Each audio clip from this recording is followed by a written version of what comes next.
O artigo 14 do Estatuto do Desarmamento traz o crime de porte ilegal de arma de fogo de uso permitido. Nós falamos na aula anterior sobre os objetos materiais e destacamos que existem armas de fogo de uso permitido, de uso restrito e de uso proibido. O artigo 14 tutela como objeto material, arma de fogo, acessório ou munição de uso permitido. O crime é menos grave do que aquele previsto no artigo 16, que tutela a posse ou porte de arma de fogo de uso restrito e de uso proibido. Ok? Então, quando se fala no crime do artigo 14, tem-se como objeto material arma de fogo, acessório ou munição de uso permitido, ou seja, aquele que não é de uso exclusivo das polícias e forças armadas e nem proibido por convenção internacional do qual o Brasil seja signatário. Percebam que trata-se aqui de um crime de mera conduta, independentemente de qualquer resultado. Nós falamos também na aula anterior que as condutas são todas de perigo abstrato, ou seja, são presumidamente perigosas pelo legislador e, nesse caso, independem de qualquer resultado. Basta a pessoa ter uma arma, portar uma arma sem a respectiva autorização legal, que a mera conduta já é tida como criminosa. O artigo 14 estabelece o seguinte: portar, deter, adquirir, fornecer, receber, ter em depósito, transportar, ceder, ainda que gratuitamente, emprestar, remeter, empregar, manter sob sua guarda ou ocultar arma de fogo, acessório ou munição de uso permitido, sem autorização e desacordo com determinação legal ou regulamentar.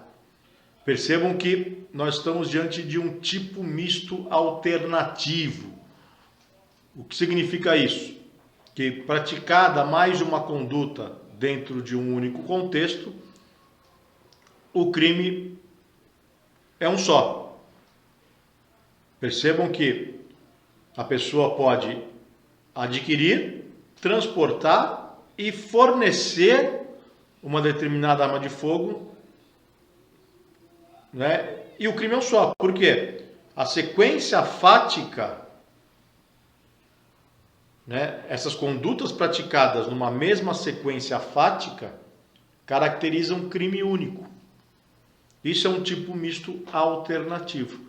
Apesar de se prever várias condutas, ainda que praticada mais de uma conduta, o crime é um só porque a sequência fática é a mesma, desde que, evidentemente, o contexto seja único. Agora, se forem contextos diferentes, né, aí poderá haver mais de um crime. Mas, praticadas várias condutas numa sequência fática, o crime é um só, a exemplo de adquirir, transportar e fornecer uma arma de fogo em mesma sequência fática. Ok? É importante destacar que a posse em residência ou no local de trabalho caracteriza o crime do artigo 12 se a arma não for registrada. Enquanto o porte, ou seja, estar com a arma em outros locais, que não a residência nem o local de trabalho naquelas condições, né, sendo proprietário ou responsável legal, estar com ela em outros locais, sem o respectivo porte, ainda que se tenha o registro, caracteriza o crime do artigo 14. Ok? Nós vimos na aula anterior que, além do registro de propriedade da arma, para a pessoa circular com a arma fora de casa, ela precisa do porte, que é a autorização específica da Polícia Federal.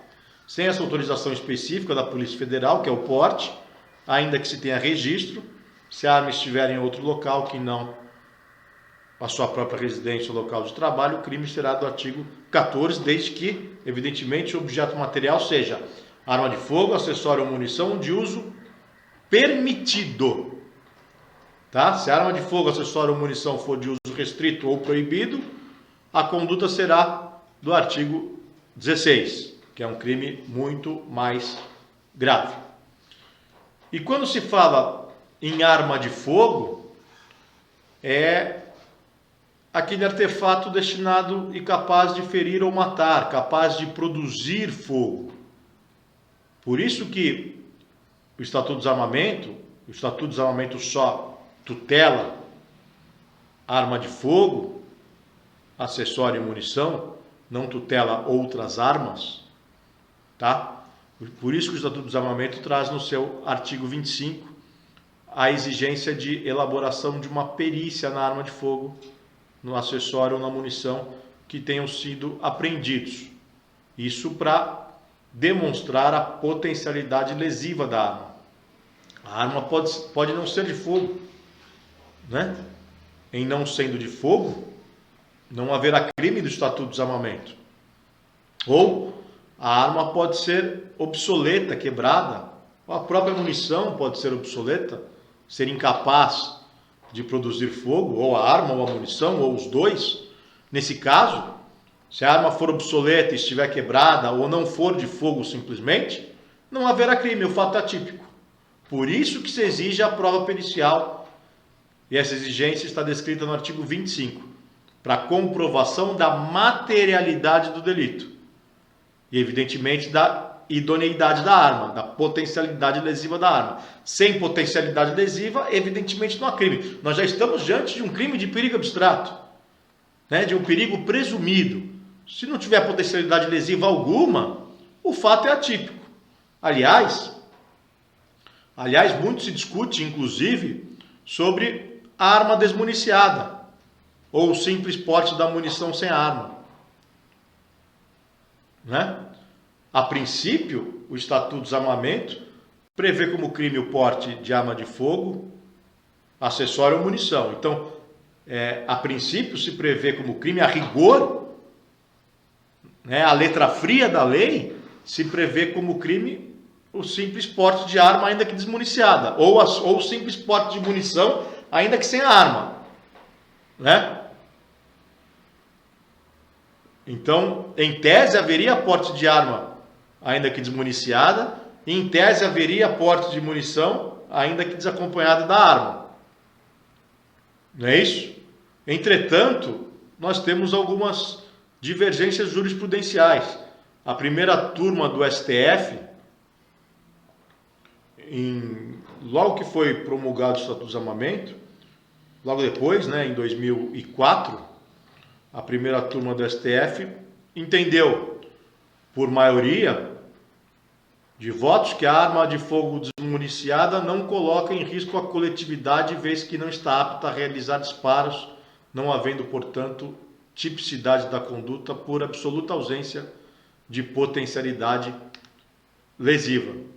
Vejam, senhores, RHC 81057 do Supremo Tribunal Federal, relatora ministra Ellen Grace, julgamento 25 de maio de 2004. Ementa: arma de fogo, porte consigo de arma de fogo, no entanto, desmuniciada e sem que o agente tivesse nas circunstâncias a pronta disponibilidade de munição.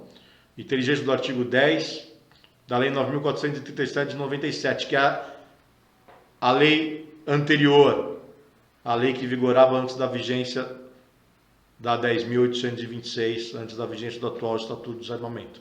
A tipicidade do fato. Para a teoria moderna, que dá realce primacial aos princípios da necessidade da incriminação e da lesividade do fato criminoso, ou cuidar-se de crime de mera conduta, no sentido de não se exigir a sua configuração resultado material exterior à ação, não implica admitir sua existência independentemente de lesão efetiva ou potencial, né, ao bem jurídico tutelado pela incriminação na hipótese de fato. É o raciocínio que se funda em axiomas da moderna teoria geral do direito. Para o seu acolhimento, convém frisar, não é necessário, de logo, acatar a tese mais radical que erige a exigência da ofensividade à limitação de raiz constitucional ao legislador, de forma a proscrever a legitimidade da criação por lei de crimes de perigo abstrato ou presumido. Basta, por hora, aceitá-los como princípios gerais contemporâneos da interpretação da lei penal que hão de prevalecer sempre que a regra incriminadora os comporte. Vejam, senhores, na figura criminal cogitada, os princípios bastam de logo para elidir a incriminação do porte de arma de fogo inidônea para a produção de disparos. Aqui falta a incriminação da conduta objeto material do tipo. Não importa que a arma verdadeira, mas incapaz de disparar, ou arma de brinquedo possa servir de instrumento de intimidação para a prática de outros crimes, particularmente os comissíveis mediante ameaça, pois é certo que, como tal, também se podem utilizar outros objetos, da faca à pedra e ao caco de vidro, cujo porte não constitui crime autônomo e cuja utilização não se erigiu em causa especial de aumento de pena. No porte de arma de fogo desmuniciada, essa é a parte mais importante, gente, é preciso distinguir duas situações. À luz do princípio de disponibilidade, 1. Se o agente traz consigo a arma desmuniciada, mas tem a munição adequada à mão, de modo a viabilizar sem demora significativa o municiamento, em consequência, o eventual disparo, tem-se a arma disponível, o fato realiza o tipo. 2. Ao contrário, se a munição não existe ou está em lugar inacessível de imediato, não há a imprescindível disponibilidade da arma de fogo, como tal, isto é, como artefato idôneo a produzir disparo, e por isso não se realiza a figura típica. Então, vejam, senhores, que no presente entendimento, a primeira turma do STF entendeu que se a arma de fogo estiver desmuniciada e a munição não estiver ao alcance do agente, o fato é atípico por absoluta ausência de potencialidade lesiva, entendendo-se, nesse caso, que aquele artefato desmuniciado e sem se der tempo do agente municiá-lo, porque não tem munição naquele momento, o artefato não é idôneo a produzir disparo, e não sendo idôneo a produzir disparo, não haveria crime, seria o mesmo que um artefato obsoleto ou quebrado. Esse foi o raciocínio do STF nesse julgamento. Tá ok? Mas esse é um julgamento, apesar de ser julgado pela primeira turma e ter sido por maioria de votos, depois de um tempo, esse entendimento foi sendo modificado pelo próprio Supremo Tribunal Federal e hoje permanece o entendimento majoritário no sentido de que o porte de arma, mesmo que desmuniciada, caracteriza crime. Mas vejam bem, os senhores, o importante destacar que isso varia de acordo com cada caso concreto. E o próprio juiz pode fazer esse controle de constitucionalidade, entendendo se a conduta é lesiva ou não, se tem potencialidade lesiva ou não. Não existe, veja bem, uma regra que determine que se a arma estiver desmuniciada, não é crime, municiada é. Depende de todo um contexto. Se essa arma estiver trancada dentro de uma gaveta no armário de casa e sem munição, ora, qual a potencialidade lesiva? Por que considerar tal conduta típica? Então depende de cada contexto. Mas, repetindo, o próprio Supremo Tribunal Federal depois acabou modificando esse entendimento. E hoje prevalece o entendimento de que realmente trata-se de um crime de perigo abstrato e a princípio a conduta é criminosa, claro, ficando a análise, o controle de constitucionalidade a cada magistrado de acordo com o fato concreto. Mas vejam, os senhores, os precedentes, nós acabamos aqui separando alguns precedentes. Agravo em recurso extraordinário 85.1536 do Paraná, julgamento 24 de fevereiro de 2015. Vejam, senhores, precedentes: porte ilegal de arma de fogo, decisão recorrente constante com a jurisprudência desse Supremo Tribunal Federal. Arma desmuniciada, tipicidade da conduta, recepção do artigo 12 da Lei 10.826. Então vejam, senhores, nesse caso, e assim tem sido a jurisprudência, o entendimento do STF, tem se considerado crime, sim, o porte de arma desmuniciada. Foi importante trazer para os senhores o entendimento anterior, né? Até porque isso pode ser aplicado caso a caso, de acordo com a potencialidade lesiva. Veja o exemplo que eu dei da arma trancada dentro de casa com chave. Quer dizer, essa é uma hipótese em que o juiz pode realmente entender como fato atípico, por absoluta ausência de potencialidade, mas a princípio, atualmente, a jurisprudência do próprio STF, o entendimento foi modificado e hoje prevalece o entendimento de que é fato típico, a princípio, portar uma arma mesmo que desmuniciada. E aí, no mesmo sentido, RHC 90197 do ministro Ricardo Lewandowski, RHC 106346 da ministra Rosa Weber e este que está na sua tela da ministra Carmen Lúcia, entendendo todos esses pela tipicidade da conduta, ou seja, a conduta é criminosa mesmo que a arma esteja desmuniciada. Agora, e quando se apreende a munição sem a arma? O raciocínio é basicamente o mesmo, né? A princípio, a rigor, a letra fria da lei, é crime portar a arma sem munição, desde que não tenha autorização, e é crime portar munição sem a arma, desde que evidentemente também não se tenha autorização legal. No entanto, há situações específicas, e aquilo que nós falamos agora há pouco, que depende de cada caso concreto, em que se reconhece a tipicidade da conduta. Vejam, senhores, HC 132876, Distrito Federal, relator ministro Ricardo Lewandowski. Habeas corpus, artigo 16 do Estatuto do Desarmamento, porte ilegal de munição de uso restrito, ausência de ofensividade da conduta ao bem jurídico tutelado, a tipicidade dos fatos, ordem concedida. Paciente que guardava no interior de sua residência uma munição de uso restrito calibre 9mm. Conduta formalmente típica nos termos do artigo 16 da Lei 10.826 de 2003. Hoje a 9mm é arma de uso permitido, tá? Hoje seria a conduta do artigo 14. Inexistência de potencialidade lesiva da munição apreendida, desacompanhada de arma de fogo, a tipicidade material dos fatos. Então vejam, uma munição apreendida na residência. Qual a potencialidade lesiva disso? Zero. Fato atípico, assim considerado no caso concreto. E aí, vejam, eu destaquei aqui um trecho do acórdão que retrata a importância desse entendimento. Trata-se, portanto, de conduta formalmente típica, a qual, todavia, a meu ver, não se mostra típica em sua dimensão material. Conduta formalmente típica porque é prevista na lei, mas materialmente ela não se mostra típica, porque não é possível vislumbrar nas circunstâncias situação que exponha o corpo social a perigo, uma vez que a única munição apreendida na espécie em exame é preciso novamente frisar, guardada na residência da paciente e desacompanhada de arma de fogo, por si só é incapaz de provocar qualquer lesão ao bem jurídico tutelado, à incolumidade pública.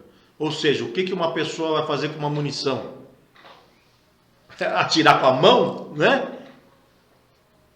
Com uma munição sem arma de fogo. Não faz absolutamente nada.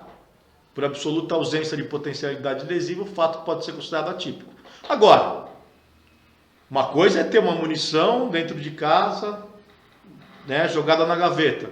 Outra coisa é, por exemplo, a pessoa transportar no porta-malas do veículo 500 munições de uso restrito. Né? Nesse caso, evidentemente, a potencialidade lesiva está mais do que demonstrada. E aí, mesmo que não se tenha arma, só munição, o fato é típico, né? Então, vai de acordo com o caso concreto. E, citando aqui como precedente desta decisão, também o HC 133984 de Minas Gerais, de relatoria da ministra Carmen Lúcia. Ministra Carmen Lúcia, que nós trouxemos anteriormente uma jurisprudência, um entendimento no sentido de que é típica a conduta de portar arma desmuniciada. A mesma ministra entende que nesses casos de uma ou poucas munições, né, dentro de casa, ou enfim, sem o acompanhamento da arma, sem que se possa fazer nada, sem evidenciado qualquer possibilidade de lesão, né? Nesses casos o fato é atípico porque não tem potencialidade lesiva. Correto? Então, vejam, senhores, que esse controle de constitucionalidade deve ser feito pelo magistrado de acordo com cada caso concreto. Como se trata de crime de perigo abstrato, né, presumido, não é toda situação que evidencia uma potencialidade lesiva. Pode haver uma situação sem qualquer potencialidade lesiva. Nesses exemplos que nós demos, de uma munição jogada no fundo da gaveta ou de uma arma desmuniciada trancada a 7 chaves dentro de casa, né? São situações para considerar a conduta como atípica, conforme os precedentes aqui citados. Correto? Lembrando que o artigo 14 também exige o elemento normativo do tipo, ou seja, só pratica conduta aquele que não possui autorização, que nesse caso é o porte expedido pela Polícia Federal. E o crime é doloso, o crime do artigo 14 é doloso, só se pune por dolo, né? A pessoa porta a arma sabendo que está portando a arma e querendo. O dolo aqui está representado pelo saber e querer. Então, evidentemente que alguém pode ser induzido a erro. Não saber que está transportando, então, por exemplo, ou não querer, porque eu faço por coação moral irresistível, e aí, excluindo o dolo, a conduta se torna atípica, evidentemente. E a consumação se dá na prática da ação. Nós vimos que são diversas ações, é um crime de múltipla ação, né, um tipo misto alternativo. Qualquer ação já faz consumar o delito, independente de resultado. Nós estamos diante de um crime de mera conduta. E a variedade de condutas de tal monta que, na prática, a hipótese de tentativa é de difícil configuração. Poderia-se vislumbrar a tentativa, por exemplo, quando alguém está adquirindo um revólver, não é? Vejam que uma das condutas do artigo 14 é adquirir. Então, alguém está adquirindo um revólver e, no exato instante, chega a polícia e o prende em flagrante. É a única hipótese de tentativa. Nas demais condutas, o crime já está consumado porque independe de resultado, basta a mera conduta, não é mesmo? Muito bem.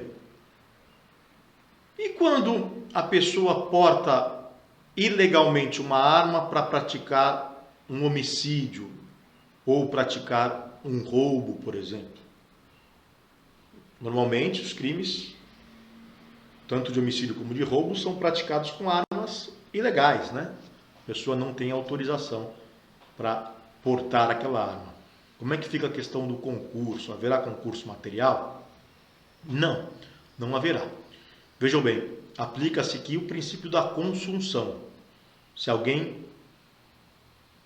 utiliza uma arma irregular para matar outrem, não é? Pratica um crime meio com a finalidade de praticar um crime fim mais grave, que é o homicídio. Neste caso, o crime meio está absorvido pelo princípio da consunção. O homicídio absorve o porte ilegal de arma de fogo. Da mesma forma é o roubo, né?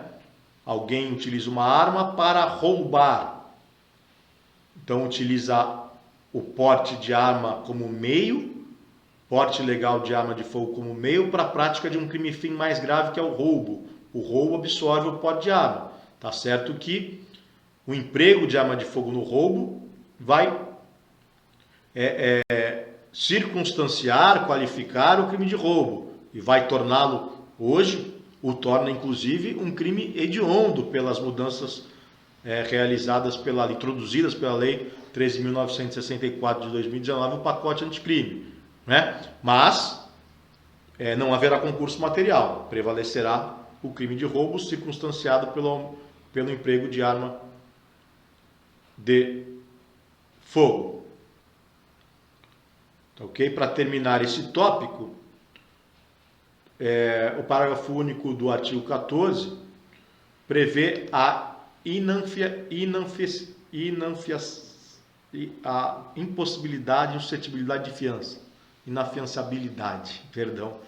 Senhores, inafiançabilidade, ou seja, a insuscetibilidade de fiança. Este parágrafo único foi declarado inconstitucional pelo Supremo Tribunal através da ação direta de inconstitucionalidade 3112 do Distrito Federal, que julgou inconstitucional também o artigo 21 e o parágrafo único do artigo 15.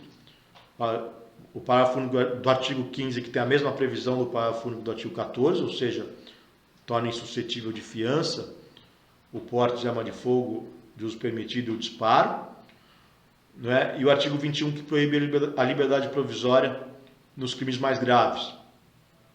Tá? Ambos, os três dispositivos, melhor dizendo, foram declarados inconstitucionais por ação própria, ação direta de inconstitucionalidade 3112 do Distrito Federal, pois violam os princípios constitucionais da presunção da inocência, do devido processo legal, da proporcionalidade, da individualização da pena, mas isso tudo nós vamos ver na aula final, quando tratarmos do artigo 21 do Estatuto do Desarmamento, tá bom? Vamos ver com mais propriedade na última aula. Muito bem. O artigo 15 traz o crime de disparo de arma de fogo. A lei presume o perigo porque o disparo em via pública ou em direção a ela, por si só, coloca em risco a coletividade, independentemente de haver alguém por perto ou não, bastando que o local seja habitado. Vejam, senhores, o artigo 15 do Estatuto do Desarmamento. Disparar arma de fogo ou acionar munição em lugar habitado ou em suas adjacências, em via pública ou em direção a ela, desde que essa conduta não tenha como finalidade a prática de outro crime. Muito bem. As condutas previstas são disparar arma de fogo ou acionar munição. Disparar significa atirar, atirar projéteis. Acionar munição é, de alguma forma, detonar, deflagrar o cartucho ou o projétil. Por exemplo, com um prego e um martelo, uma forma detona esse projeto, deflagra esse projétil. Tá? Não se confunde munição com artefato explosivo, bombas, dinamites, cuja detonação constitui outro crime, o crime mais grave previsto no artigo 16. Tá? E o projétil disparado tem que ser verdadeiro. Balas de festim não configuram a infração porque não causam perigo à coletividade, não é mesmo? E se a pessoa efetuar vários disparos num único contexto? Por exemplo, ano novo, o sujeito vai lá e à meia-noite dispara 10 vezes para o alto. São 10 crimes de disparo? Não, o crime é um só, já que a situação de risco à coletividade é uma só. Essas ações típicas, esse disparo de arma de fogo ou acionamento de munição, devem ser praticadas em determinados locais. Vejam o artigo 15. Em lugar habitado ou adjacências, em via pública ou em direção a ela. Ou seja, lugar habitado, aquele onde reside um núcleo de pessoas ou famílias.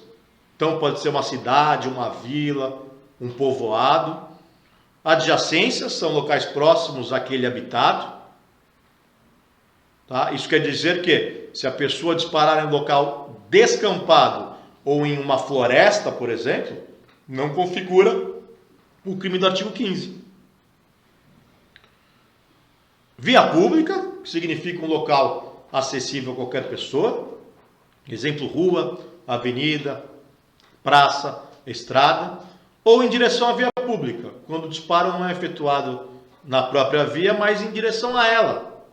Como, por exemplo, de um quintal de uma residência para a direção da rua. Então vejam, senhores, que só é crime a conduta de disparar nesses locais. Repetindo, se o local for descampado ou for uma floresta, o fato é atípico.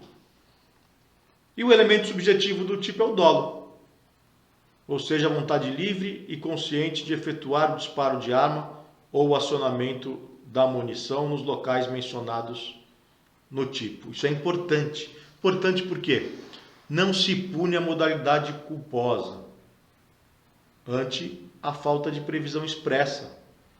Assim, o disparo acidental é fato atípico. Vamos supor que alguém esteja limpando a arma no quintal da sua residência e acidentalmente dispara em direção à rua. Fato atípico. Por quê? Porque foi culposo. Ah, professor, mas se matar alguém, aí o crime é outro. Se matar alguém, o crime é de dano. Homicídio doloso, homicídio culposo, né? Homicídio culposo, ou se machucar, lesão corporal culposa. O crime de dano absorve o crime de perigo. O crime de perigo desapareceu. Né? Então, vejam bem, o disparo acidental, sem que, evidentemente, acerte ninguém, o disparo acidental, por si só, é fato atípico. Por quê? Porque a conduta é punida tão somente na modalidade dolosa por expressa previsão do tipo legal. E é importante destacar que, caso a intenção do agente seja a prática de outro crime, a autonomia do disparo de arma de fogo desaparecerá, sendo absorvido pelo crime fim por expressa determinação do tipo. Vejam que o próprio artigo 15 diz na sua parte final, desde que essa conduta não tenha como finalidade a prática de outro crime. Então, se a finalidade for, por exemplo, homicídio, disparo em direção a alguém, mas não acerta, é a chamada tentativa de homicídio branca. Tentativa branca de homicídio, porque não acertou ninguém, mas não é disparo de arma de fogo, é tentativa de homicídio, porque a minha intenção era outra que não disparo, a minha intenção era a prática de um crime mais grave que não disparo. Certo? Então, por determinação expressa do tipo, prevalece o crime fim mais grave. Ainda que na modalidade tentada, porque não acertou ninguém. Muito bem. O crime estará consumado com o disparo da arma ou com o acionamento da munição por qualquer meio, sem a necessidade de qualquer resultado. Não precisa que alguém... A lei não exige, vejam senhores, a lei exige que a prática da conduta seja num determinado local. Mas a lei não exige que tenha gente por perto. Pode ser na rua sem ninguém. É crime do artigo 15, porque o crime é de perigo abstrato.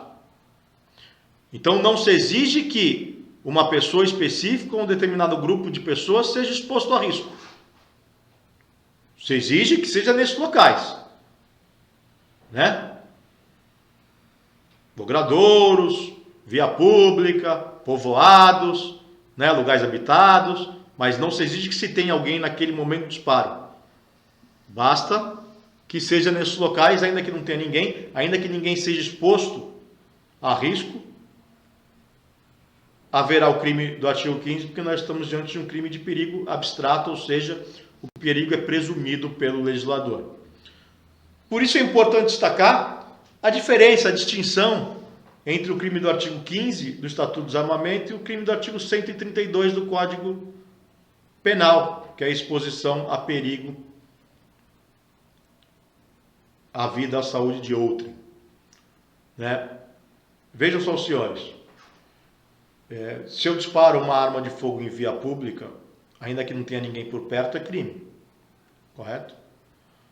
Agora, se eu disparo uma arma de fogo em via pública e coloco em risco a integridade física de alguém que esteja perto, o crime continua sendo do artigo 15 do Estatuto do Desarmamento ou será o crime do artigo 132 do Código Penal?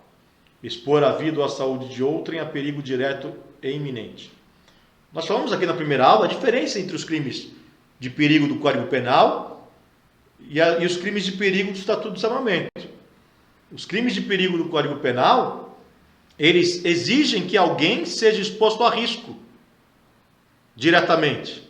Vejam só, Expor a vida ou a saúde de outro é perigo direto e iminente. O Estatuto do Desarmamento não. Não se exige que ninguém seja exposto a risco. A mera conduta traz um perigo presumido, um perigo abstrato. Não é? E quando se expõe alguém a risco direto, através do disparo de arma, o crime será do artigo 15 do Estatuto do Desarmamento ou do artigo 132 do Código Penal. Prevalecerá, se essa exposição a risco for mediante arma de fogo, prevalecerá o crime do artigo 15, por determinação expressa do tipo. Vejam só o preceito secundário do artigo 132. Detenção de 3 meses a 1 ano, se o fato não constitui crime mais grave. O disparo de arma de fogo caracteriza crime mais grave porque, vejam os senhores, prevê uma pena de reclusão de 2 a 4 anos, enquanto que a exposição a perigo para a vida ou saúde de outrem, o perigo para a vida ou saúde de outro, que é expor a vida ou saúde de outrem, prevê como pena 3 meses a 1 ano, infração de menor potencial ofensivo. Portanto, se no contexto do disparo de arma de fogo alguém for exposto diretamente a risco, por mais que o artigo 15 não preveja a necessidade dessa exposição, o crime será do artigo 15, porque é crime mais grave do que o artigo 132 do Código Penal, e por expressa determinação legal, assim prevalecerá. Correto? Muito se fala sobre o concurso entre o porte ilegal e o disparo de arma de fogo. Vejam bem os senhores, o disparo de arma de fogo a esmo é caracterizado como crime, ainda que a pessoa tenha registro e tenha porte da arma. Tá? Haverá crime do disparo se ela disparar sem autorização. Ou melhor, se disparar, né? Disparou, né? A esmo, disparou sem motivo, mesmo tendo registro e tendo porte, será crime do artigo 15 do Estatuto do Desarmamento. Correto? Agora, se a pessoa dispara e não tem o respectivo porte, não tem a respectiva autorização, qual crime prevalecerá? Bom, aqui também pode-se aplicar o princípio da consulção, desde que o crime de porte seja menos grave. Então, se a arma de fogo for de uso permitido, prevalecerá o disparo, que é o crime fim. As penas são as mesmas, do artigo 14 e 15, mas prevalecerá o crime fim, né? Em razão do princípio da consulção. O porte foi usado como meio para a prática de um crime fim igual ou mais grave, nesse caso igual, que é o disparo. Agora, se o porte for crime mais grave, se for de uso restrito ou proibido, o crime do artigo 16, né, aí prevalecerá o crime mais grave, que é o porte do artigo 16, uso restrito ou proibido. Então, se a pessoa tem o respectivo porte de disparo, crime de disparo. Agora, se a pessoa não tem o respectivo porte, vai depender se a arma é de uso permitido ou proibido. Se for de uso permitido, crime de disparo. Se for de uso restrito ou proibido, prevalecerá o crime do artigo 16, que é um crime mais grave. Correto? Por fim, o parágrafo único do artigo 15 prevê que o crime é inafiançável, né? Porém, conforme nós já dissemos no tópico anterior, o Pleno do STF declarou a inconstitucionalidade desse dispositivo através da ação direta de inconstitucionalidade 3112 do Distrito Federal, e que nós vamos comentar com mais profundidade na última aula, quando falarmos do artigo 21 do Estatuto do Desarmamento. Tá ok? Na aula que vem, nós vamos falar sobre, na próxima aula, né? Nós vamos falar sobre o crime do artigo 16 do Estatuto do Desarmamento, posse ou porte de arma de fogo de uso restrito, também de arma de fogo de uso proibido, com muitas novidades, porque a Lei 13.964 de 2019 trouxe profundas mudanças no artigo 16. Até breve.